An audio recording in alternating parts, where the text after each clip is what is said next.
So this week I finished reading A Week in the Woods by Andrew Clements. This is one of the books for the Battle of the Books competition for my students this coming year.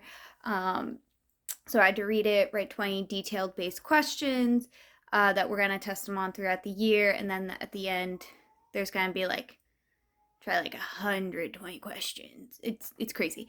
Anyway, um, so in this book, you have the main character of Mark, who is being relocated to New Hampshire.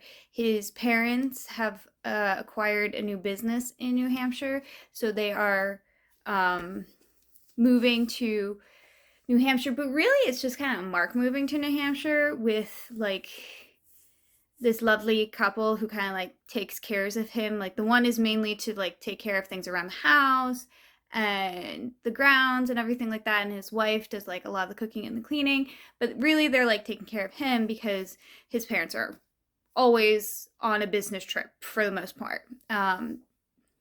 So he is forced to move to New Hampshire in February, so imagine the amount of snow.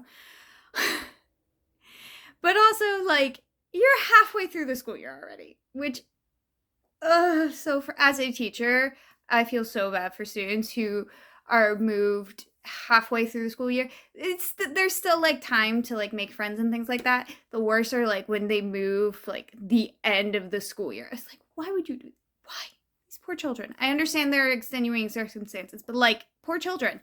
Anyway, back to Mark. So he is in a new school, and even so, he's only going to be there for the rest of the school year, and then he's supposed to go to a boarding school. So again, this poor child. So of course he's upset. He is frustrated. He is I don't want to do this. But of course parents send him off anyway. So he goes to his new school. Yeah, he's kind of a little bit of a jerk while he's there. Not a big jerk, but just doesn't want to participate. And also already knows what's going on because he's been in private school, so he's learned all this stuff already. So he's I'm not really learning anything new, and it's just kind of meh. That's the guy. So then there is another character, Mr. Maxwell, and Mr. Maxwell as a teacher annoyed me so much. He just takes a look at Mark.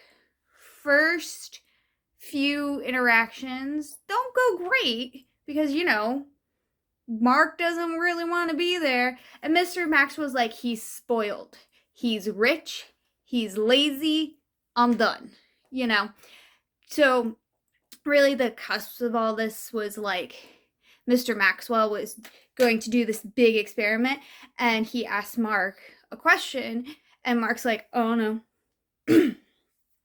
And Mr. Maxwell keeps pushing and pushing and pushing. And then finally Mark blurts out and kind of ruins the experiment. So he's a little ticked off by that. I mean, get it, but you also pushed. So, which he does admit in the book. Just saying. But then he brings Mark. Woo! He brings Mark up to the desk to give him the information on A Week in the Woods, which is where all the students in that grade go to spend an entire week in the woods doing experiments, doing hikes, all this really cool things to Mr. Maxwell, right? And Mark's just kind of okay. And then of course he finds out that Mark has rich parents, and he's nope, I'm done. I'm just and then even when Mark tries to start participating in class, Mr. Maxwell's just no. At one point in the book, Mark is the only kid raising his hand, and Mr. Maxwell's okay, so no one? And I get it. Again, as a teacher myself, I have had students that have pushed me, that have annoyed me, that have ooh, I get it. I totally get that. But at the same time, I don't, especially because Mr. Maxwell didn't know anything that was going on in the background because he never actually tried to learn what was going on in Mark's background. The moving, the parents never being there, no. didn't try to learn all that. So it's like you can't give up on a child if you don't try to learn their backstory first. You can't. So Mr. Maxwell kind of annoyed me. Now, I'm not going to give away what happens in the rest of the book. You know, they go on the trip, something happens, and, you know, eventually they come together, which is nice, but there still was never like so Mr. Maxwell does end up like changing his mind, but there was also never like a full like connection. I feel like there was kind of like a connection, but it was never like still like, okay, I want to try to learn more about you from Mr. Maxwell's standpoint to me. And maybe that happened like off screen, off book, you know, after they come back from the trip, and you know, in the like epilogue and all that stuff.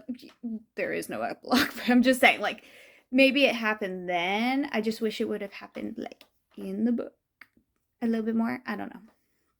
But I do think my kids would enjoy this. Hopefully they did, because they gotta read it. But yeah, those are my thoughts. Happy reading.